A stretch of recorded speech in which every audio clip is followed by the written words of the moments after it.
निशा, इधर आओ, मेरे पास बैठो, मुझे तुमसे ज़रूरी बात करनी है। निशा, जो दादी को रात की दवा खिलाकर अपने कमरे में जाने के लिए बढ़ी थी, कि उनकी बात पर उसके कदम रुक गए। जी दादी, क्या बात करनी है, बोलिए। वो दादी के सामने बैठ गई। एक बात सच सच बताना, झूठ मत बोलना। जबकि इस बार निशा का दिल जोरों से धड़का था। तुम्हारे और अनंत के बीच सब कुछ ठीक तो है ना? अनंत के नाम पर वो घबराई थी। क्यों दादी, क्या हुआ? आप ऐसे क्यों पूछ रही हैं? क्या ये बात सही है कि तुम और अनंत एक कमरे में रहते हुए भी एक साथ नहीं हो? तुम अलग सोफे पर सोती हो और अनंत बेड पर सोता है। आखिर ये सब क्या है? पति पत्नी के बीच इन दूरियों का क्या मतलब? दादी की बात पर निशा बुरी तरह घबरा गई थी। दादी को ये खबर जरूर सुनीता ने दी थी, क्योंकि सुबह जब वो कमरे में आई थी तो वो बेड पर नहीं बल्कि सोफे पर सो रही थी। वो दादी को कैसे बताती कि इस सबके पीछे क्या वजह थी? नहीं दादी, ऐसी तो कोई बात नहीं। असल में रात अनंत कुछ काम कर रहे थे लैपटॉप पर अपने ऑफिस का, तो वो डिस्टर्ब ना हो इसीलिए मैं सोफे पर लेट गई और फिर वहीं सो गई। उसने जल्दबाजी में बहाना बनाया था। मुझसे झूठ मत बोलो निशा, मेरी आंखों में आंखें डालकर बात करो। तुम्हें मेरी कसम है। और वो दादी की कसम पर झूठ कैसे बोल सकती थी? सच सच बताओ, तुम्हारी शादी को 8 दिन हो चुके हैं। क्या तुम अब तक अनंत के करीब नहीं गई हो? और इस बार उसकी आंखों में आंसू आए थे। वो झूठ ना बोल सकी। दादी, हम अपने रिश्ते की शुरुआत नहीं कर पाए हैं अभी तक। उसके होठों से शब्द अटक अटक कर निकले थे। लेकिन क्यों निशा, आखिर क्या मजबूरी है? वो दादी, हम दोनों अपने रिश्ते को कुछ टाइम देना चाहते हैं। एक दूसरे को अच्छे से समझ कर ही इस रिश्ते को आगे बढ़ाना चाहते हैं। उसने बहुत ही सफाई से झूठ बोलते हुए खुद को बचाने की कोशिश की थी, जबकि उसकी इस बात पर दादी को गुस्सा आया था। अरे भाड़ में गया तुम्हारा एक दूसरे को समझने का ये चौंचले करना। ये आजकल की नई जनरेशन का तो मुझे समझ ही नहीं आता। शादी हो जाती है लेकिन बस एक दूसरे के करीब नहीं जाते। पति सोफे पर सो रहा है तो पत्नी बेड पर सो रही है। एक हमारा जमाना था, माँ बाप ने शादी कर दी और शादी की पहली रात ही पति पत्नी के बीच सब कुछ हो जाता था और ठीक 9 महीने के बाद गोद में बच्चा भी आ जाता था। खैर जो भी हो, मैं तुम्हें अब और इस बात की इजाज़त नहीं दूंगी कि तुम अनंत से दूर रहो। मेरी अलमारी खोलो और उसमें से कुछ सामान रखा है निकाल कर लाओ। जबकि वो मरती क्या न करती, दादी की अलमारी खोलकर सामान ले आई। एक छोटा सा बैग था। खोलकर देखा तो उसमें शादी का एक खूबसूरत लाल रंग का लहंगा था और ढेर सारे जेवरात थे। इन्हें पहनकर जल्दी से तैयार हो जाओ। अनंत के आने से पहले एक दुल्हन की तरह सज संवर कर बेड पर बैठोगी और उसका इंतजार करोगी और अपने रिश्ते की आज ही शुरुआत करोगी। मैं किसी तरह की कोई गलती बर्दाश्त नहीं करूंगी। अरे ये बूढ़ी आंखें अपने परपोते को देखने के लिए तरस गई हैं और पोता है कि मुझे परपोता दिखाने की खुशी देना ही नहीं चाहता। उन्होंने उसे सारा सामान थमाते हुए ड्रेसिंग रूम की तरफ धकेल दिया था और वो मजबूरन तैयार होकर बाहर आई थी। बहुत खूब, भगवान हर बुरी नज़र से बचाए मेरी बच्ची को, बहुत ही प्यारी लग रही हो। देखना अनंत तुम्हें देखते ही अपने दिल पर से काबू हार जाएगा और तुम्हारी ओर खिंचा चला जाएगा। ये कहकर उन्होंने अपनी नौकरानी सुनीता को आवाज़ लगाई, जाओ मेरी बहू को उसके कमरे तक छोड़ कर आओ। और सुनीता हाँ में सर हिलाती हुई उसे थाम कर कमरे की तरफ बढ़ गई थी। जबकि निशा का दिल अब जोरों से धड़क रहा था। वो दादी को कैसे बताती कि दादी, ये सब कुछ जो आप सोच रही हैं ये मुमकिन नहीं है। मैं और अनंत कभी एक दूसरे के करीब नहीं आ सकते। सुनीता के जाने के बाद भी वो बेड से नहीं उतरी थी, बल्कि बेड पर दुल्हन बनी अपने ही सोचों में घिरी हुई थी। उसकी एक बहुत बड़ी मजबूरी उसे अनंत खुराना की जिंदगी में ले तो आई थी, लेकिन अब इस जाल में वो खुद ही फंसने लगी थी। और जब अनंत खुराना कमरे में दाखिल हुआ, अपने बेड पर उसे दुल्हन के रूप में देखा तो गुस्से के मारे आग बबूला हो उठा था। कितनी देर तक तो वो गुस्से के मारे कुछ बोल ही नहीं पाया था, जबकि उसे इस कदर गुस्से में देखकर वो हड़बड़ाई थी। वो कुछ कहने के लिए मुंह खोलती इससे पहले ही अनंत खुराना ने उसे बाजू से पकड़कर बेड से नीचे खींचा था। क्या तुम भूल गई? शादी असली नहीं है, सिर्फ एक दिखावा है। लेकिन तुम तो पूरी तैयारी के साथ मेरी सेज सजाए बैठी हो। क्या तुम भूल गई हो कि हमारे बीच क्या डील हुई थी? उसकी बात सुनकर निशा का दिल किया कि उसका मुंह नोच ले। वो तो खुद उससे दूर रहना चाहती थी, ये तो दादी की जिद थी, पर वो तो जैसे उसकी एक भी सुनने को तैयार नहीं था। ओ हेलो मिस्टर अनंत खुराना, मुझे भी कोई शौक नहीं है आपकी सेज सजाने का। मैं तो यहाँ दादी के कहने पर बैठी थी। ये कहकर उसने अपना हाथ एक झटके से उसके हाथों से छुड़ाया था। अनंत खुराना खुद पर बर्दाश्त कर रहा था, वरना सामने मौजूद लड़की उसके होश उड़ाने के लिए तैयार बैठी थी। पहली बार उसका ये खूबसूरत नाजुक सरापा इतना खूबसूरत लग रहा था। मुझे कोई शौक नहीं है ऐसे फिजूल के ख्वाब देखने के। ये सब आपकी दादी ने किया है, उन्हीं की वजह से लाए थे ना आप मुझे। उनकी बात मानकर ये सब किया है मैंने। और एक बात बता दूं, ये कदम मजबूरी में उठाया है, शौक से नहीं आई, और ना ही करीब आने की आपकी इच्छा रखती हूँ। निशा नम निगाहों से गुस्से में बोली थी, जबकि अनंत के तंजिया लहजे ने उसका दिल दुखाया था। तुम्हारी औकात भी नहीं है कि तुम मेरे ख्वाब सजा सको। आगे से मेरे सामने इस तरह जबान चलाओगी तो तुम्हारी जबान खींच लूंगा। मुझे भी तुम जैसी लड़की के साथ रिश्ता बनाने का कोई शौक नहीं है, पति पत्नी वाला। जो भी नाटक होगा दादी के सामने होगा, बस। इसके अलावा न तुम मुझे जानती हो और न मैं तुम्हें। इस कमरे में जितना अजनबियों की तरह रहोगी तुम्हारे लिए उतना ही अच्छा होगा। अनंत उसकी नम निगाहों में देखते हुए कहता एक झटके से उसे छोड़कर बाथरूम में घुस गया था, जबकि वो बेड पर गिर सी गई थी। निशा खुद की बेबसी पर रोना चाहती थी। काश उसके हालात बेहतर होते तो आज ये दिन न देखने को मिलते। उसने कभी नहीं सोचा था उसकी ज़िंदगी में ऐसा जालिम हमसफ़र होगा। वो बाथरूम से अपने बाल पोंछता हुआ बाहर आया तो उसे अपने बेड पर अब तक देखकर फिर से गुस्से से घूरा था। लेकिन इस बार निशा जल्दी से उठकर ड्रेसिंग रूम में घुस गई थी और उसके इस डरे हुए रूप को देखकर अनंत खुराना के होंठों पर एक मुस्कान आई थी। चुपचाप कपड़े बदलकर वो सोफे पर लेट चुकी थी। अनंत खुराना लाइट पहले ही बंद कर चुका था। उसे वो सब याद आया कि कैसे यहाँ अपनी ज़िंदगी का सौदा करने आई थी। निशा एक मिडिल क्लास फैमिली से संबंध रखती थी। उसकी माँ 4 साल पहले ही उसे छोड़कर चल बसी थी। अब उसकी ज़िंदगी में सिर्फ उसके पापा थे और वो भी बीमार रहते थे। अपनी दिन रात की मेहनत पर स्कॉलरशिप हासिल की और फिर उसने अपनी पढ़ाई पूरी की थी और अब नौकरी की तलाश में मारी मारी फिरती रहती थी। और एक दिन उसे खुराना कंपनी में एक छोटी सी पोस्ट पर रख लिया गया था। सैलरी कम थी पर घर में बाप की पेंशन से गुजारा हो जाता था। लेकिन अब उसके पापा भी बीमार रहने लगे थे और अब पैसे कम पड़ते थे। निशा के पापा को कैंसर हुआ था। जो वो खुद कमाकर जमा करती उन्हीं के इलाज के लिए उन पर सारा खर्च हो जाता। फिर भी ज़रूरतें थीं कि बढ़ती जा रही थीं। डॉक्टर्स का कहना था कि जितना जल्द हो सके इनका इलाज करवाया जाए, हो सकता है ये बच जाएं। वो परेशान रहने लगी थी। एक पापा ही तो थे उसकी ज़िंदगी में। उसका सब कुछ पापा ही थे और पापा के लिए उनकी बेटी सब कुछ थी। कपिल जी की ख्वाहिश थी जितनी जल्दी हो सके वो निशा के हाथ पीले कर दें, पर उनकी हालत बहुत नाजुक थी। कोई अच्छा रिश्ता भी नहीं मिल रहा था। जो भी आता तो लोग लालची निकल आते। निशा शक्ल सूरत की बहुत अच्छी थी। वो हमेशा अपनी खूबसूरती को लोगों की नज़र से छुपा कर रखती थी। जब भी कहीं बाहर जाती तो अपने चेहरे पर एक मास्क पहनती थी, क्योंकि उसे अच्छे से पता था गरीबों के पास खूबसूरती भी उनके लिए मुसीबत बन जाती है और वो कोई मुसीबत मोल लेना नहीं चाहती थी। समाज में बसने वाले भेड़ियों की गंदी नज़र से खुद को बचाकर रखना वो अपनी सबसे पहली जिम्मेदारी समझती थी। लेकिन लोग उसे देखकर तरह तरह की बातें बताते थे कि आज के ज़माने में इतनी पुरानी सोच कौन रखता है, पर उसे लोगों की बातों की परवाह न थी। वो सिर्फ और सिर्फ खुद की सेफ्टी के लिए ये सब कुछ करती थी और उसके पापा को भी उस पर गर्व था। एक दिन अनिल जी की तबीयत कुछ ज़्यादा ही ख़राब हो गई और उसे फ़ौरन 2 लाख रुपये जमा करवाने थे। उनका इलाज ज़रूरी था, वरना देर हो सकती थी। निशा अपने आप को बेहद बेबस महसूस कर रही थी। वो कुछ भी नहीं कर पा रही थी। उसे रोना आ रहा था। उसके पास अभी एक ही ऑप्शन था, अपने ऑफिस से लोन लेना। अपने आंसू साफ करती खुद में हिम्मत पैदा करते हुए वो ऑफिस पहुंची। अनंत खुराना पहले ही बहुत परेशान हाल था, दादी की वजह से, उनकी जिद की वजह से कि वो शादी कर ले। मरने से पहले वो उसकी दुल्हन देखना चाहती हैं। जबकि अनंत खुराना अभी तैयार नहीं था, लेकिन दादी भी एक नंबर की जिद्दी थी। उन्होंने खाना पीना ही छोड़ दिया कि जब तक तेरी दुल्हन को न देख लूं रोटी नहीं खाऊंगी। दादी ने उसे ऐसा मजबूर किया कि उसे कुछ भी समझ न आ रहा था। वो अभी इन्हीं सोचों में गुम बैठा था कि अचानक उसके सामने निशा आई, अपने बाप के इलाज के लिए लोन लेने। तो अचानक उसके तेज दिमाग में पहला ख्याल यही आया।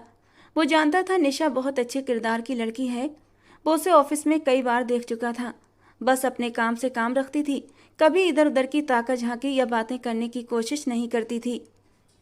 हालांकि अनंत खुराना ने कभी उसे गौर से नहीं देखा था, या फिर ये कहा जाए कि निशा ने उसे मौका ही न दिया था तो ज़्यादा बेहतर है। वो उसके सामने खड़ी आंसू बहा रही थी। चेहरे पर काला मास्क था, लेकिन उस मास्क के अंदर से भी उसकी बड़ी बड़ी रोई रोई सी आंखें बाहर झांक रही थीं। दूधिया सफ़ेद माथा। अनंत खुराना इतना तो अंदाज़ा लगा चुका था कि ये लड़की बहुत ही खूबसूरत होगी। वो बहुत उम्मीद से आई थी कि शायद उसे लोन मिल जाए तो उसके बाप का इलाज शुरू हो सकता है। उसने बहुत ही उम्मीद से अनंत खुराना से कहा था, सर मुझे 2 लाख रुपयों की बहुत ज़रूरत है। मुझे 2 लाख रुपये मिल जाए तो मेरे बाप का इलाज शुरू हो जाएगा। जबकि अनंत गहरी नज़रों से उसे देख रहा था। उस लड़की की मजबूरी में उसे अपनी दादी की जिद का हल नजर आ रहा था। अनंत को अचानक ही अपने दोस्त की कही हुई एक बात याद आई कि दादी की खातिर तुम किसी से कॉन्ट्रैक्ट मैरिज कर लो। अगर कोई ऐसी लड़की मिलती है तो देर मत करना। वैसे भी आजकल गरीबी भरे हालात ने सबको मजबूर किया हुआ है। क्या पता कोई तुम्हें आसपास ही मिल जाए। लेकिन अगर शादी के बाद इरादा बदल जाए तो इस रिश्ते को निभा भी लेना, छोड़ना मत। तुम्हें लगता है मैं ऐसा कुछ करूँगा? बेटा, यहाँ दिल रखते हैं, पत्थर नहीं। यूं ही किसी भी मामूली लड़की को इस दिल में जगह नहीं दे सकते। उसका दोस्त उसे अपने मशवरे दे रहा था। जबकि उसकी बात सुनी तो दिल की जगह पर हाथ रखता वो शरारत से बोला था, मैं तुम्हें पैसे देने के लिए तैयार हूँ, लेकिन तुम्हें भी मेरा एक काम करना होगा। निशा के दिल में उम्मीद की किरण जगी थी, लेकिन आगे जो अनंत ने कहा था निशा हैरान रह गई थी। मुझे 2 महीने के लिए एक लड़की की ज़रूरत है जो मेरी दादी के सामने मेरी बीवी बनकर रहेगी। बदले में अच्छी खासी रकम भी दूंगा तुम्हें। तुम्हारे बाप का इलाज भी करवाऊंगा। बोलो मंजूर है? अनंत खुराना की बात पर निशा होठ काट कर रह गई थी, पर बाप के इलाज के लिए पैसों की सख्त ज़रूरत थी, इसीलिए मजबूरन मान गई। अगले दिन अनंत खुराना उसे शादी करके घर ले आया था। अपने पापा को उसने सब कुछ सच बता दिया था कि ये सब एक मजबूरी थी। बीमार बाप अपनी आखिरी सांसें ले रहा था। अपनी बेटी को किसी के तो हाथों में देना ही था। उनके दिल से एक दुआ निकली थी कि ये शादी कभी न टूटे। पर यह तो किस्मत का खेल था, होना तो वही था जो भगवान ने उनकी किस्मत में लिखा था। अब वो अनंत से ज़्यादा छुप कर नहीं रह सकती थी। कुछ भी कहो, वो उसका पति था, चाहे 2 महीने के लिए ही सही। शादी की पहली रात भी निशा परेशान सी खड़ी थी। अपने लिए सोने की जगह देख रही थी कि अचानक उसकी भारी आवाज़ पर डरकर उसे देखा था, जो धीरे धीरे चलता हुआ उसके करीब आकर 2 कदम की दूरी पर रुका था और उसे ऊपर से नीचे तक देखकर बोला, इस तरह खड़ी क्या हो? वैसे तो मुझे अपने कमरे में अपनी प्राइवेसी में किसी की दखलंदाजी बर्दाश्त नहीं, लेकिन 2 महीने के लिए तुम्हें बर्दाश्त करना होगा। दादी की वजह से पता नहीं मुझे क्या क्या झेलना पड़ेगा। एक मामूली सी लड़की को मुझे 2 महीने तक अपने कमरे में रखना पड़ेगा। उसके बेइज्जती करने पर वो आंखों के आंसू छुपाती हुई बाथरूम की तरफ बढ़ी थी, लेकिन लहंगे में उलझकर जमीन पर गिर पड़ती कि अनंत ने आगे बढ़कर उसे अपनी बाहों में संभाल लिया था। अनंत के मदहोश कर देने वाले परफ्यूम की खुशबू उसे अपने नाक में महसूस हो रही थी। उसे इतना करीब पाकर निशा की सांस रुक चुकी थी। पहली बार ऐसा कुछ एहसास वो महसूस कर रही थी। ये तो उनके बीच इस जायज रिश्ते की खुशबू थी, पर दोनों ही मानने से इनकारी थे। आखिर सौदा जो कर बैठे थे। सोफे पर सो सकती हो तुम, और प्लीज चेंज करो, मुझे उलझन हो रही है ये सब देखकर। उसके सजे सजाए दुल्हन वाले रूप को देखकर वो बुरा सा मुंह बनाकर बोलता पीछे हटा था। जबकि निशा ने हैरान होकर उस इंसान को देखा जो पल पल उसकी आजमाइश ले रहा था। उसके दिल में ख्याल आया, काश वो कभी उसके ऑफिस ना गई होती या उस दिन उससे मदद मांगी ना होती, तो वो यूं उसका हर हुक्म न मान रही होती। उसका दिल भर आया था। उसने हमेशा मुश्किल हालात ही तो देखे थे, कभी भी खुशियों के दिन नसीब न हुए थे। भारी कदमों से चलती हुई वो वॉशरूम में चली गई। उसके जाते ही अनंत खुराना ने गहरा सांस लिया था। इस लड़की ने तो आज सच में मेरे होश उड़ा दिए थे। उसने अपने दिल पर हाथ रखा जहां धड़कनें अब भी तेजी से धड़क रही थीं। शायद उसके दिल को ये लड़की भा गई थी, लेकिन वो मानने को तैयार नहीं था। खुद को झुठला रहा था कि ये सब सिर्फ एक खेल है, जल्दी ही ख़त्म हो जाएगा। संभालो अपने दिल को अनंत खुराना, जैसा सोच रहे हो वैसा कुछ नहीं होगा। खुद को डांट कर सोने की कोशिश करने लगा। अगली सुबह दादी के साथ खुशगवार माहौल में नाश्ता कर रहे थे। निशा इतने अच्छे खाने को देखकर रह गई थी। एक उसका घर था, कोई एक चीज़ दिन में बनती तो रात तक चलती थी। यहाँ तो टेबल पर सब कुछ था। 1 महीना तो आराम से गुजर जाता अगर ये एक दिन के नाश्ते का सामान ही उनके घर होता। वो तो गरीब थी, हालात की मारी थी, ऐसे सोचें उसका हक थी। अरे बहू, तुम कुछ लो ना, खड़ी क्यों हो? लो खाओ, देखो कितनी कमज़ोर हो, खुद का ख्याल नहीं रखती हो क्या? उसने कभी ज़िंदगी में इतना खाना नहीं देखा था, इसलिए समझ नहीं पा रही थी कहाँ से शुरू करे। जबकि दादी ने खुद ही उसके लिए प्लेट में खाना लगाकर उसकी तरफ बढ़ा दिया था। लो बेटा, पेट भरकर खाओ, अब ये तुम्हारा घर है, शर्माने झिझकने की ज़रूरत नहीं। वो हल्का सा मुस्कुराते हुए उनकी मोहब्बत पर खिल उठी थी। दादी उसे बहुत पसंद आई थी, लेकिन बस उनका पोता न जाने किस पर चला गया था, जो उसे बिल्कुल भी पसंद नहीं था। हर बार उसकी गरीबी पर तंज करने से बाज नहीं आता था। दादी, मैं भी हूँ इधर, बहू के आते ही मुझे भूल गई। अगर यही करना था तो पहले बता दिया होता, बहू कभी न लाता आपके लिए। वो दादी की सारी मोहब्बत, सारा ध्यान दिशा पर देखकर जेलस हुआ था और जरा सी नाराजगी से दादी से बोला, अरे मेरे शहजादे, तुम तो मेरी जान हो और ये तोहफा भी तो तुम्हारी वजह से मिला है, तो ख्याल तो रखना ही बनता है। खुद भी अपनी पत्नी का ख्याल रखा करो, प्यार मोहब्बत दो। देखो ना कितनी खूबसूरत नाजुक सी बीवी मिली है तुम्हें। दादी की बात पर निशा शर्म से लाल हुई थी। वहीं अनंत की नजरें भी अचानक उसकी तरफ उठी थीं और एक पल के लिए अनंत का दिल तेजी से धड़क उठा था, लेकिन जल्दी ही खुद को संभालकर ऑफिस चला गया। निशा सारा दिन दादी के पास रही। उनका ख्याल रखना, उनकी सेवा करना निशा को अच्छा लग रहा था। दादी उसे दिल से प्यार मोहब्बत दे रही थी, फिर कैसे न वो पिघलती। दादी का ध्यान मोहब्बत उसे अपनेपन का एहसास दे रहा था। उसकी आंखें नम हुई थीं। ये लो, अब से ये तुम्हारे हैं, इसे पहनकर रखना, हमेशा, कभी मत उतारना। लेकिन दादी, ये सब कुछ बहुत है जो अभी मैंने पहना हुआ है, फिर ये सब किस लिए? ये मेरी बहू अनंत की माँ के कंगन है, मैंने अपनी बहू को दिए, उसने अपनी बहू के लिए रखे, अब तुम्हारी अमानत है। दादी ने उसे बहुत कुछ दिया था, सबसे बढ़कर दादी का प्यार था। ये सब कुछ देखकर निशा की आंखें भर आई थीं। जो सच में इस घर की बहू बनकर आएगी वो बहुत खुशकिस्मत होगी।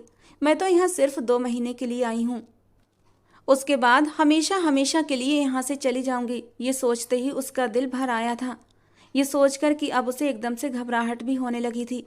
सारा दिन अनंत की बातें सुन सुनकर उसका सर दर्द होने लगा था। वो दादी के लिए खास था तो दादी उसकी बातें कर रही थी, पर वो क्यों उसकी बातें सुनती, उसे अच्छा नहीं लग रहा था। वो खड़ूस इंसान, हर वक्त गुस्सा करने वाला, हर वक्त डांटने वाला, उसने कड़वा सा मुंह बनाया था। बदतमीज, अकड़ू इंसान, मेरी जरा भी परवाह नहीं इस इंसान को। भले कॉन्ट्रैक्ट मैरिज करके लाया है, लेकिन हूँ तो उसकी पत्नी। अगर जरा सा प्यार से बात कर लेगा तो इसका कौन सा बड़ा नुकसान हो जाएगा। मुंह के एक्सप्रेशन चेंज करते हुए वो खुद ही खुद बड़बड़ाए जा रही थी। क्या हुआ निशा बेटा, ऐसे कैसे अकेले अकेले बात कर रही हो? दादी ने उसके एक्सप्रेशन बदलते देखे तो फौरन पूछ लिया, जबकि जल्दी से उसने खुद को संभाला था। नहीं दादी, कुछ भी नहीं। दोपहर तक वो दादी के साथ रही, फिर दादी को आराम करने के लिए कमरे में लिटा दिया। दादी सो गई तो वो पापा की तबीयत मालूम करने लिए हॉस्पिटल चली आई थी। उनका इलाज शुरू हो चुका था और अब वो थोड़ा सुकून से थे, इसलिए अब उसे भी सुकून था। अगर अनंत उसके पापा का इलाज न करवाता तो क्या ये इलाज संभव था? क्या उसके अभाव में उसके पापा उसे तन्हा छोड़कर चले जाते? अनंत खुराना का ख्याल आया तो एक पल के लिए उसके लबों पर मुस्कान आई थी। भले ही वो बदतमीज था, खड़ूस था, गुस्से वाला था, लेकिन उसके पापा का इलाज चल रहा था तो सिर्फ और सिर्फ उसकी वजह से ही चल रहा था। शाम को जब अनंत खुराना घर वापस आया तो वो बाहरी लॉन्ज में बैठी टीवी पर कोई मूवी देख रही थी। अनंत खुराना को देखकर वो एकदम से उठी और उसके सामने से जाने लगी, क्योंकि वो उसके सामने ज़्यादा नहीं पड़ती थी। लेकिन अचानक ही अनंत ने उसका हाथ पकड़ लिया और जोर से अपनी ओर खींचा। वो हड़बड़ाई थी, दिल की धड़कनों ने भी शोर मचाया था। ये क्या कर रहे हैं आप, छोड़े मुझे। उसके इतने करीब आने पर निशा के चेहरे की रंगत गुलाबी पड़ने लगी थी। तुम्हें प्यार करने के लिए नहीं पकड़ा जो तुम्हारा चेहरा शर्म से लाल हो रहा है। खुद को संभालो और इस सच्चाई के साथ मेरे साथ रहो कि तुम सिर्फ 2 महीने के लिए मेरे साथ हो। इससे आगे के सपने सजाना छोड़ दो। उसने एक झटके से उसकी कलाई को मरोड़ते हुए अपने सामने किया था। किसकी इजाज़त से पहने तुमने ये कंगन? ये मेरी माँ के कंगन है, हमारे खानदानी कंगन। तो फिर इन कंगनों को पहनने का हक किसी खानदानी बहू का है, ना कि तुम्हारा, ना कि तुम जैसी मामूली लड़की का। निशा की कलाई पर उसकी पकड़ मजबूत होती जा रही थी और दर्द के मारे उसके होंठों से एक हल्की सी सिसकी निकली थी, जबकि अनंत तो गुस्से के मारे खोल रहा था। उसे बिल्कुल भी पसंद नहीं आया था कि उसकी माँ के कंगन ये लड़की पहने, जबकि निशा उसके इतने करीब होने पर खुद की धड़कनों को संभाल रही थी कि अचानक उसके यूं दर्द देने और उसकी इंसल्ट करने पर उसे रोना आया था, जैसे वो कुछ जानता ही ना हो कि ये सब उसे कौन दे सकता है। पर उस वक्त अनंत खुराना भूला हुआ था। मिस्टर अनंत खुराना, क्या आप सच में भूल जाते हैं या फिर ये सब नाटक करते हैं, जानकर मुझे नीचा दिखाने की कोशिश करते हैं? भला ये कंगन मैं खुद तो नहीं ले सकती ना, मुझे किसी ने दिए होंगे तभी मैंने पहने हैं। अगर आपको कोई खानदानी बहू लानी थी तो खानदानी बहू ले आते। मुझ जैसी गरीब और कमतर लड़की से सौदेबाजी क्यों की आपने? यहाँ तक कि आपकी शान में कमी आ गई। निशा भी गुस्से से फट पड़ी थी। उसे बर्दाश्त नहीं हो रहा था। वो बार बार खुद की जात पर तंज करता, उंगली उठाता। ये सब तो दोनों की मर्जी से हुआ था, फिर क्यों वो उससे इतनी नफरत का इजहार करता था? इस सौदे में दोनों का फायदा था, फिर क्यों कसूरवार सिर्फ वो निशा को ठहराता था? उसकी आंखों में आंसू चमकने लगे थे। बहुत कोशिश की थी कि आंखों में आंसू न आए, पर सामने वाले ने तो हद पार कर दी थी। आंसू अचानक बहते चले गए थे, जबकि उसके आंसू देखकर अनंत खुराना अपने होंठ भींच कर रह गया था। उसकी पकड़ ढीली पड़ी थी, वो हाथ छुड़वाकर वहां से भाग गई थी, जबकि अनंत खुराना वहीं पत्थर बना खड़ा रहा, कुछ बोलने के काबिल नहीं था। उसे निशा के आंसू अच्छे नहीं लग रहे थे। वो अनजाने तौर पर उसे बहुत हर्ट कर गया था। वो जब से आई थी अनंत खुराना ने कोई कमी नहीं छोड़ी थी उसे नीचा दिखाने की, तंजबाजी करने की, और वो चुपचाप उसकी हर बात बर्दाश्त कर रही थी, सिर्फ इसलिए कि उसका बाप बीमार था और वो उसके बाप का इलाज करवा रहा था। वो मजबूर थी। अपनी गलती का एहसास करके वो बेहद शर्मिंदा हुआ था। हाँ, वो गरीब जरूर थी तो इसमें उसकी गलती नहीं थी।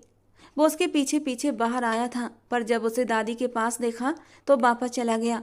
पूरी रात इंतजार किया उसके आने का, लेकिन वो नहीं आई, दादी के पास ही सो गई थी। अनंत खुराना को सारी रात उसकी भीगी निगाहों ने सोने न दिया। आंखें बंद करता तो उसका लाल चेहरा, भीगी आंखें उसकी आंखों के सामने आ जाती।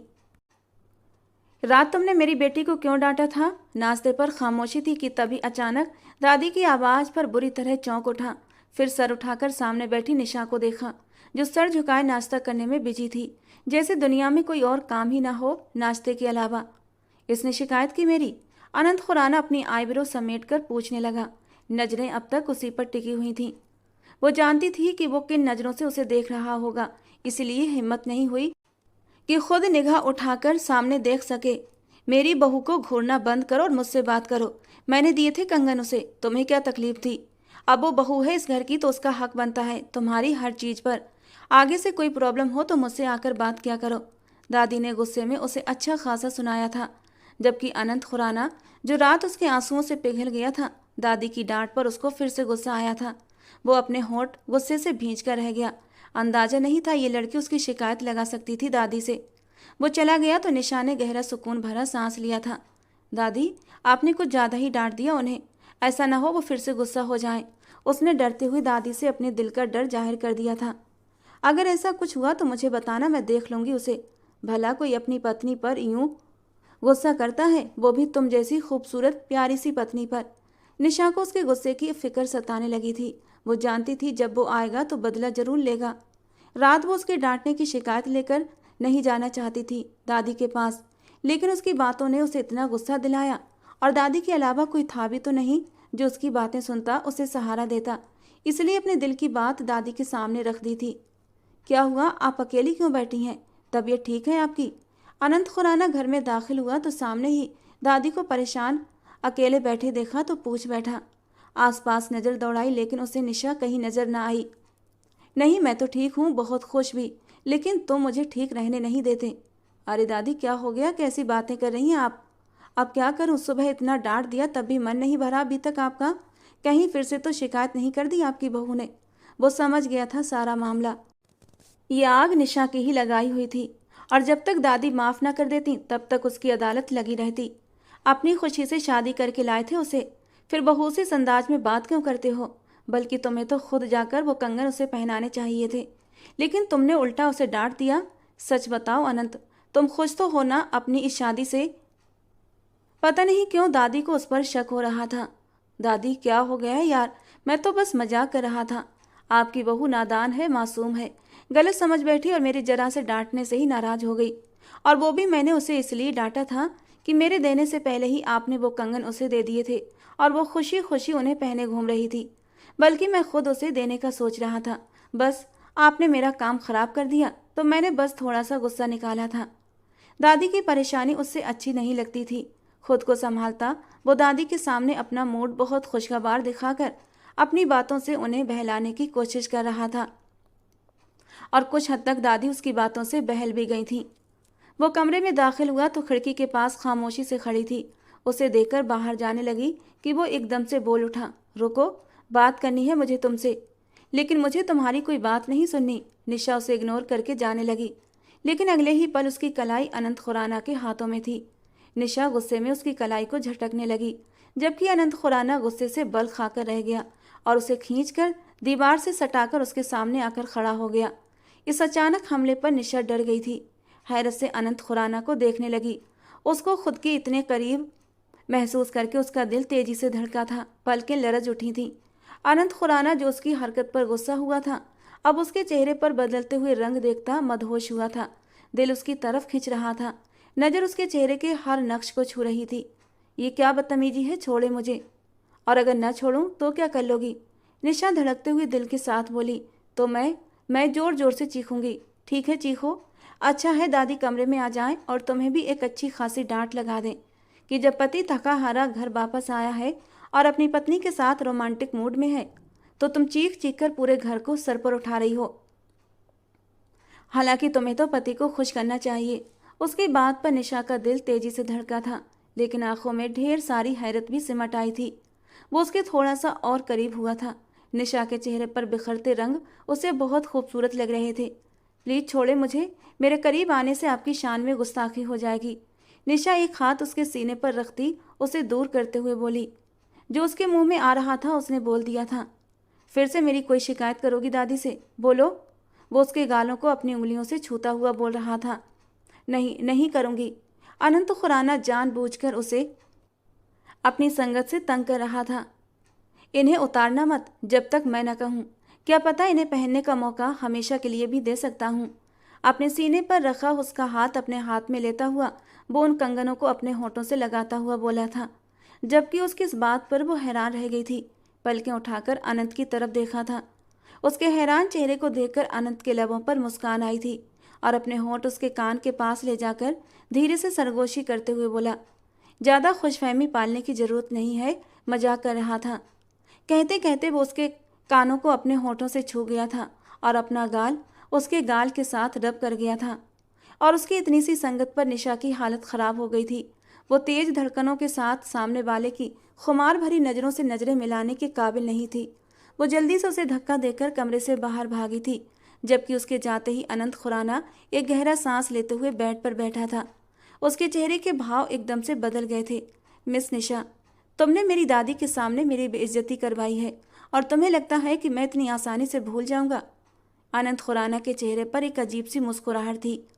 वहीं दूसरी तरफ निशा के पूरे शरीर में एक खूबसूरत सा एहसास जागा था।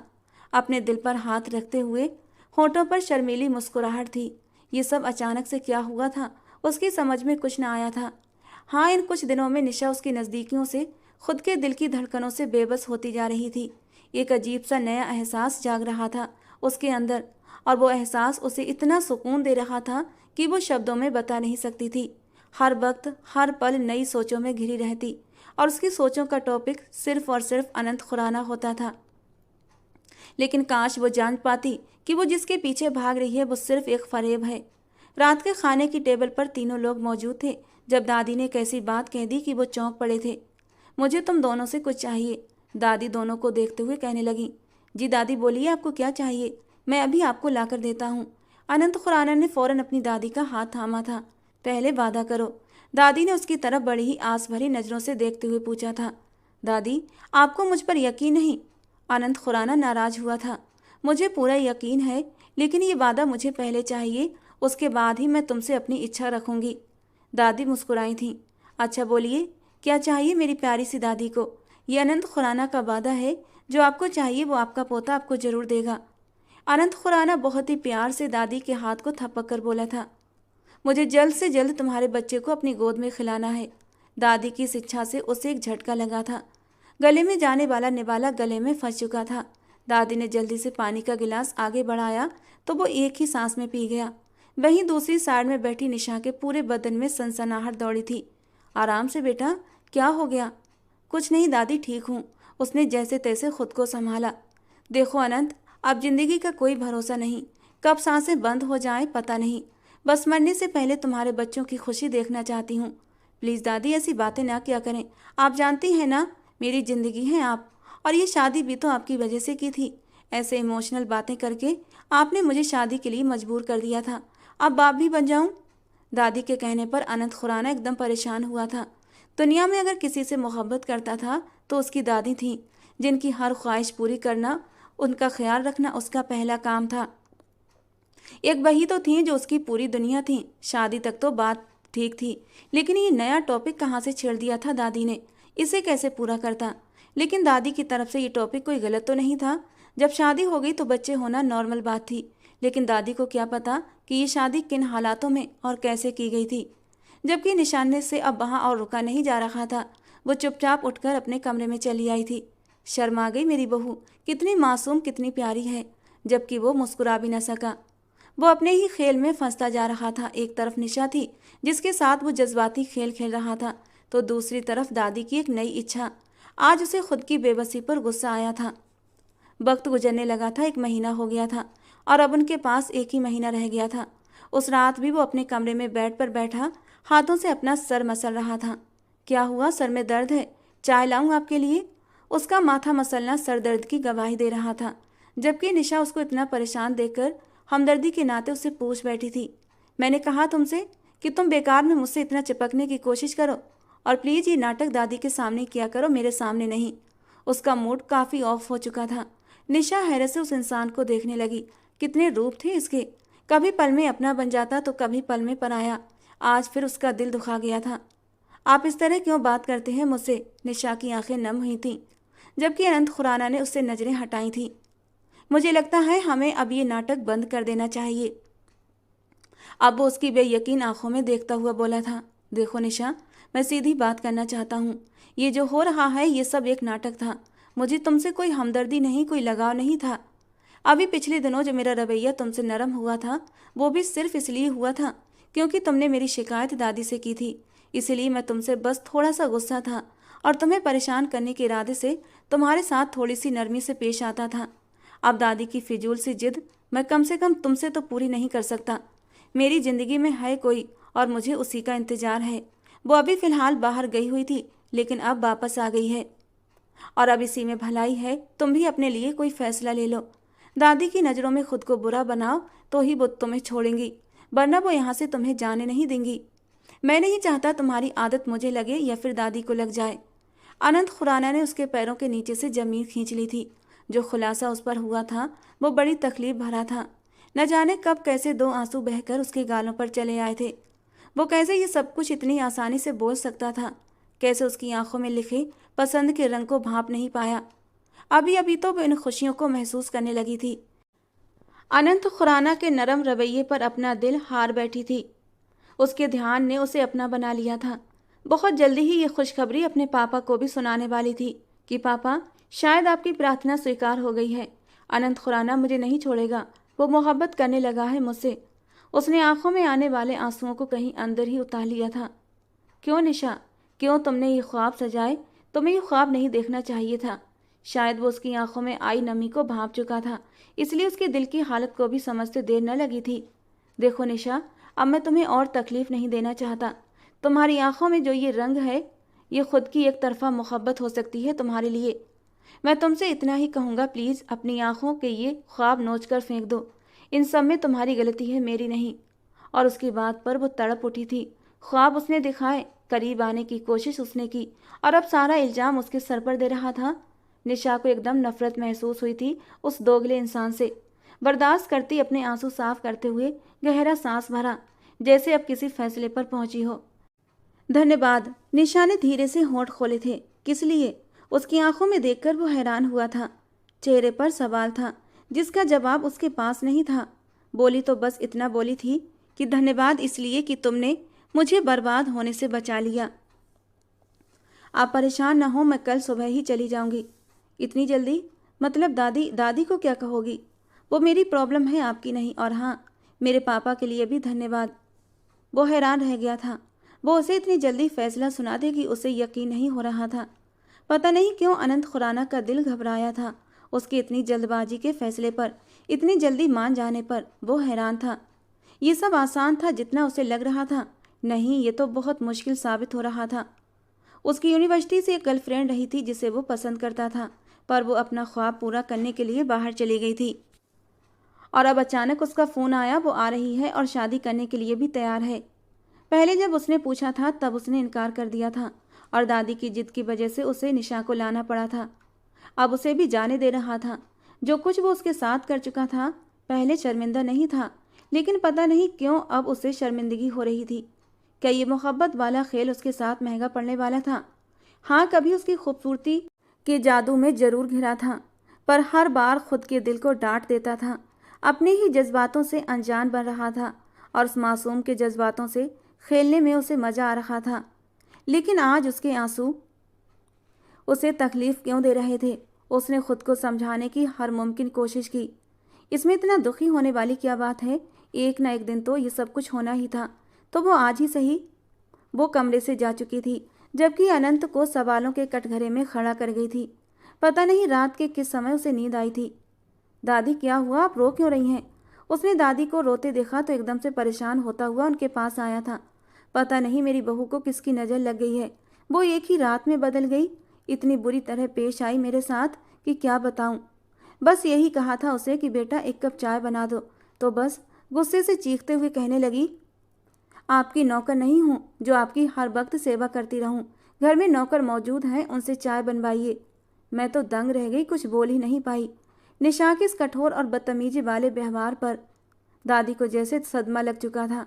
आप रोइए मत, मैं देखता हूँ उसे।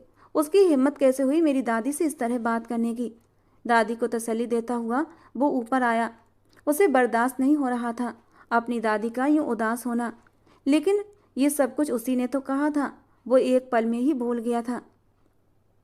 कमरे में आया तो उसे अपना बैग पैक करती हुई दिखाई दी। उसकी आंखों में गुस्सा उतर आया।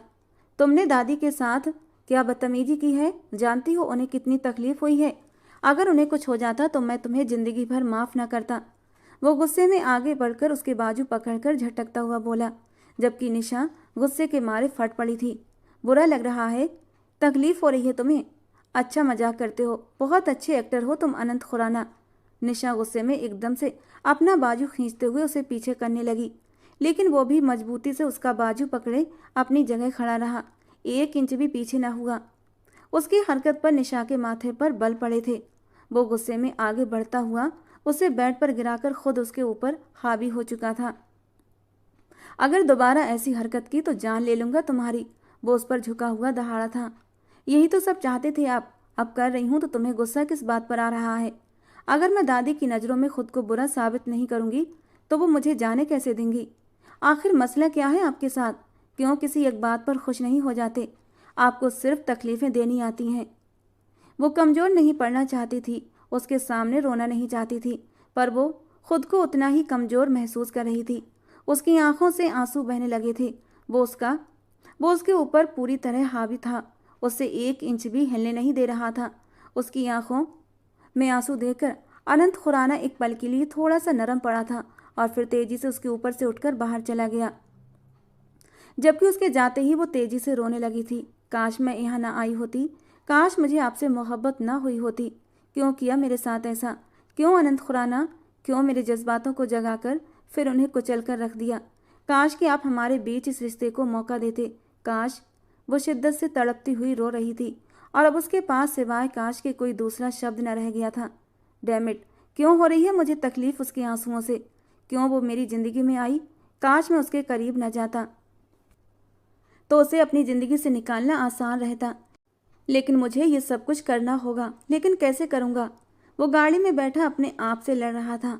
आज उसे शिद्दत से एहसास हो रहा था कि वो उस लड़की की आंखों में आंसू नहीं देख सकता। उसकी तकलीफ उसे तकलीफ दे रही थी, लेकिन खुद को उसके पास जाने से रोके बैठा था। नहीं मान रहा था अपनी हकीकत, अपनी अना को झुकाने को तैयार नहीं था। नहीं हो सकती मुझे उस गरीब और मामूली सी लड़की से मोहब्बत, बिल्कुल भी नहीं। ये सब एक नेचुरल कशिश है जो मुझे उसकी ओर खींच रही है। उसके जाने से ये जो एहसास जाग रहे हैं, ये सब कुछ ख़त्म हो जाएगा, सब कुछ ठीक हो जाएगा। वो खुद को झूठे दिलासे देने लगा था। दिल ये सब मानने से इनकारी था, इसलिए दिमाग का साथ ले रहा था। दिल में तो बस वही थी, उसका नाम ही जगमगा रहा था। आज उसे अपनी गर्लफ्रेंड प्रिया से मिलने जाना था, पर उससे मिलने का उसका अब मन नहीं कर रहा था। बार बार ख्यालों में निशा आ रही थी। उसे रोता हुआ छोड़ आया था। पता नहीं कैसी होगी, या अब भी रो रही होगी। कहीं वो चली तो न जाए, ये सोच आते ही उसका दम घुटने लगा था। वो गाड़ी जो अभी पोर्च से निकालने वाला था, लेकिन उसने गाड़ी दोबारा वहीं खड़ी की और अंदर आ गया। देखा तो दादी के कमरे की लाइट जल रही थी। तो कुछ सोचकर दादी के कमरे में चला आया। देखा तो दादी सो रही थी। वो वापस पलटने लगा, लेकिन दादी की आवाज़ ने उसके कदम रोक लिए। रुको अनंत, मेरे पास आओ। वो एकदम दादी की तरफ घूमा था। दादी, आप जाग रही हैं? मुझे लगा आप सो रही हैं। वो दादी के पास बैठता हुआ उनका हाथ अपने हाथों में थाम कर बोला, कैसे सो सकती हूँ बेटा? मेरे बेटे का हंसता खेलता घर बर्बाद हो गया और मैं सुकून से सो जाऊं? कैसे सो सकती हूँ? क्यों? निशा ने ऐसा क्या किया? वो ऐसी तो नहीं थी। जरूर किसी ने उस पर जादू कर दिया है, इसीलिए हमसे नफरत करने लगी है।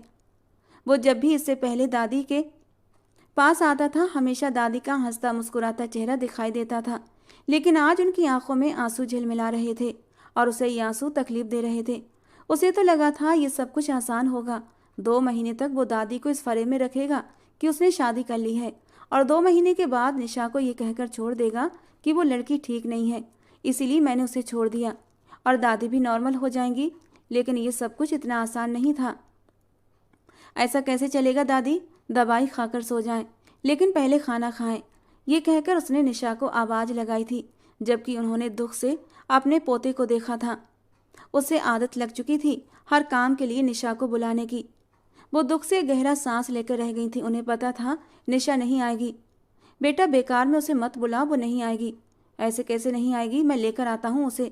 जबकि दादी की अगली बात ने उसके कदम रोक दिए थे। वो चली गई है अनंत, अपना सामान लेकर। पता नहीं क्यों रो रही थी। पता नहीं हमसे क्या गलती हो गई जो यूं हमें रुलाकर और खुद भी रोकर चली गई है। मेरा दिया हुआ सारा सामान वापस कर गई है। कुछ भी लेकर नहीं गई सिवाय अपने 2-3 जोड़ी कपड़ों के। कोई लालच नहीं था उस मासूम बच्ची को। न जाने किसकी नज़र लग गई हमारे घर को। दादी अब रोने लगी थी। प्लीज़ दादी, रोइए मत। कैसे न रोऊं? कितनी प्यारी बच्ची थी। मरने से पहले तेरा घर बसा देखना चाहती हूँ, वो भी निशा के साथ। वो बहुत अच्छी है, बुरी नहीं है। जरूर कुछ हुआ है उसके साथ, वरना ऐसा कभी ना करती। जाते हुए माफ़ी भी मांग कर गई थी कि दादी मुझे माफ़ कर देना जो मैंने आपके साथ बदतमीजी की थी। मैंने उसे कहा कि मैंने तुझे माफ़ कर दिया है, लेकिन तू इस घर को छोड़कर मत जा। कहने लगी मुझे जाना होगा दादी, मेरी मजबूरी है। मैंने उसे लाख रोका, लेकिन वो रुकी नहीं। अनंत बेटा, उसे घर वापस ले आओ। हमारे घर की रौनक है, तुम्हारी पत्नी है। तुम्हारे साथ मुझे अच्छी लगती है, मेरे दिल को सुकून मिलता है। उसे अपनी ज़िंदगी से मत जाने दो बेटा, हीरा है वो बच्ची। दादी दुख से रोते हुए कहती जा रही थी, जबकि उसके दिल पर पड़ा बोझ और भी बढ़ने लगा था। अब उसे और ज़्यादा सहन नहीं हो रहा था। दादी का दुख उसका दिल चीर रहा था, लेकिन उसका जाना, वो भी अचानक और उससे बगैर पूछे, उसे बेचैन कर रहा था। वो कैसे जा सकती थी? उसका दिल बेचैन हुआ। वो चुपचाप उठकर दादी के पास से अपने कमरे में आ गया। पूरी रात आंखों में कटी थी। ऐसा लगता कि वो अब भी सोफे पर लेटी हुई है। वो चौंक कर देखता तो खाली सोफा उसका मुंह चिढ़ा रहा होता। जैसे तैसे उसे नींद आई थी, लेकिन सुबह उठते ही सबसे पहले उसके मुंह से निशा के लिए आवाज़ निकली थी, निशा मेरी बेटी। और फिर अचानक ही उसे याद आया कि वो तो जा चुकी है, और वो अपने होंठ भींच कर रह गया था। दादी की हालत दिन ब दिन खराब होती जा रही थी और वो ये सब कुछ देख नहीं सकता था। दादी निशा को बहुत याद करती। जब भी दादी के पास बैठता, दादी के पास सिर्फ निशा की बातें होती थीं और वो और भी ज़्यादा बेचैन होने लगता। अपने दिल की हालत जानकर भी इग्नोर कर रहा था, पर कब तक खुद से झूठ बोल सकता था। और फिर उसने चुपके से इस बात का इकरार कर ही लिया कि हाँ, मुझे निशा से मोहब्बत है, बल्कि मोहब्बत नहीं, इश्क करने लगा हूँ। उसकी आदत हो गई है मुझे। अक्सर इंसान की मोहब्बत से ज़्यादा आदत जानलेवा होती है और ज़िंदगी बेसुकून हो जाती है, बेरंग सी हो जाती है। एक दिन दादी की हालत ज़्यादा ही बिगड़ गई तो वो उन्हें लेकर फ़ौरन अस्पताल पहुंचा। डॉक्टर ने दादी का चेकअप किया और अनंत खुराना से कहा कि अपनी दादी का ख्याल रखा करें, इन्हें ज़्यादा से ज़्यादा खुश रखने की कोशिश करें, वरना इनकी तबीयत और भी ख़राब हो सकती है। डॉक्टर की बात सुनकर वो परेशान हुआ था। निशा के जाने के बाद तो वो सिर्फ परेशान ही रहने लगा था। 2 पल भी सुकून के उसे नहीं मिले थे। और रही सही कसर दादी की हालत पूरी कर रही थी। उसे याद आया वो जब से गई थी उसने तो एक बार भी उसकी खैर खबर नहीं ली थी। वो कैसी होगी, कहाँ होगी? उसका बाप बीमार था, कैसे गुजारा हो रहा होगा? उसे गए हुए पूरे 2 महीने हो चुके थे। ये सब बातें अब उसे सताने लगी थीं। वो तो तलाक की मांग लेकर भी नहीं आई थी, तो क्या वो ये रिश्ता आगे बढ़ाना चाहती थी? हाँ, वो देख चुका था अपने खेल में उसे खुद से मोहब्बत करने पर मजबूर कर गया था। उसकी पानियों से भरी वो आंखें, उन आंखों में जज्बात मचल रहे थे। कैसे वो उन आंखों को नज़रअंदाज कर सकता था जिनमें उसके लिए ढेर सारी मोहब्बत भरी पड़ी थी। अब और आगे खुद के दिल पर बोझ नहीं डाल सकता था। दादी को घर लाकर उन्हें दवा देकर वो निशा की तलाश में निकल चुका था। पता नहीं कैसी होगी, कहाँ होगी। जब से उसकी ज़िंदगी से गई थी वो सिर्फ अपने बाप की वजह से मजबूर थी, वरना उसने उस लड़की में कभी कोई लालच नहीं देखा था। ये बात वो अच्छे से जान गया था और अब पछतावे के बोझ से दबने लगा था। निशा की ज़िंदगी बेसुकून गुजर रही थी। जो थोड़ा सा समय अनंत खुराना के साथ उसके घर में गुजरा था वो सिर्फ एक फरेब लगता था। उसकी किस्मत में बस रोना ही लिखा था और वो रोती ही जा रही थी। दादी ने जितनी जितनी मोहब्बत दी थी वो अपनी माँ की कमी को भुलाने लगी थी। और उसने क्या दिया? दादी की आंखों में आंसू ले आई, उन्हें तकलीफ दे बैठी। वो दादी की आंखों में आंसुओं को पोंछ नहीं सकती थी, उन्हें खुश नहीं कर सकती थी, क्योंकि उसके बस में नहीं था। बस दादी से माफ़ी मांगकर घर से निकल आई थी, खाली हाथ। दादी के पहनाए हुए कंगन दादी के हाथों में थमाकर कहा था, दादी, इन पर मेरा हक नहीं है। शायद आपकी कोई ख़ानदानी बहू होगी, उसे ये कंगन पहना देना। और दादी तो कुछ बोल ही नहीं पाई थी। उसने जो कुछ किया अपने पापा के लिए किया था और उसे अपने इस काम पर कोई पछतावा भी नहीं था। हाँ, एक गलती उसने ज़रूर की थी और वो गलती थी अनंत खुराना से मोहब्बत कर बैठी थी। काश अनंत खुराना से मोहब्बत ना हुई होती, आज उसे इतना दुख ना होता, उसे इतनी तकलीफ ना होती। वो एक सौदेबाजी में दो लोगों को अपने दिल में जगह दे चुकी थी, दादी की मोहब्बत को और अनंत खुराना को। वो उन लोगों के साथ जीना चाहती थी, अपनी पूरी ज़िंदगी उनके साथ बसर करना चाहती थी, मगर उस पत्थर दिल आनंद खुराना ने उसके सारे ख्वाब तोड़ दिए थे। जब वो वहाँ से निकली तो दूसरी कयामत उसका इंतजार कर रही थी। जब अस्पताल पहुँची थी तो पता चला कि उसके पापा की तबीयत बहुत ख़राब हो गई है। वो रोते हुए उनके पास गई थी और उनके सीने से लिपट गई थी, लेकिन वो आखिरी सांसें ले रहे थे। बेटा, तुम अपना घर कभी ख़राब मत करना, कोशिश करना ये रिश्ता सारी ज़िंदगी चला सको। मैं चाहता हूँ मरने से पहले तुम्हें किसी के हवाले कर जाऊँ। और अनंत खुराना मेरी एक आखिरी उम्मीद है, वो तुम्हें खुश रखेगा, उसे किसी तरह मना लेना।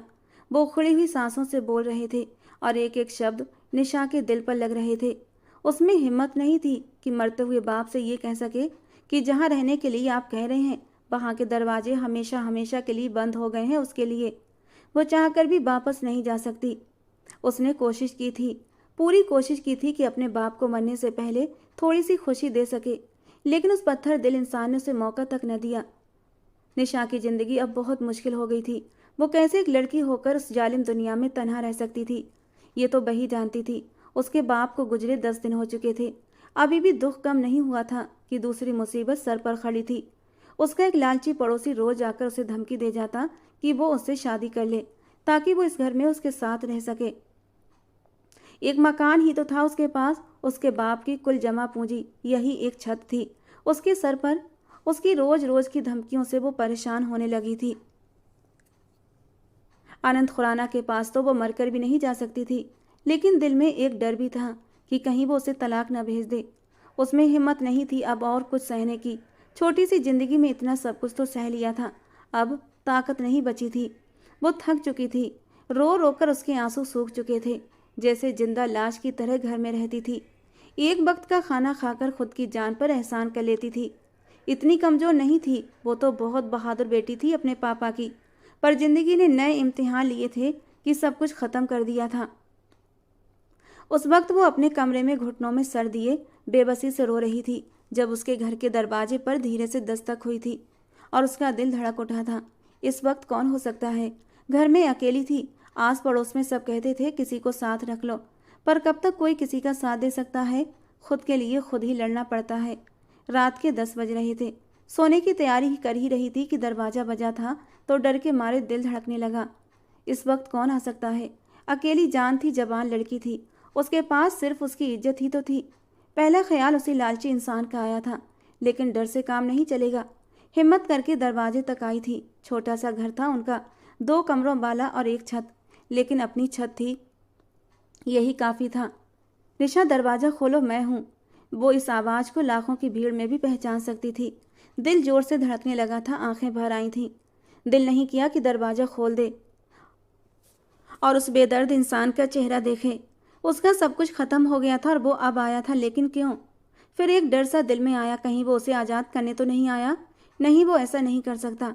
अब उसमें और ज़्यादा सहने की हिम्मत नहीं बची थी। अब वो और ज़्यादा बोझ नहीं उठा सकती थी। दिल डर गया था, हाथ पैर कांपने लगे थे। उसने दरवाज़ा खोलने की हिम्मत नहीं की। जैसे अब भी दरवाज़ा खोलेगी तो सब कुछ ख़त्म हो जाएगा। क्यों आए हैं आप यहाँ पर?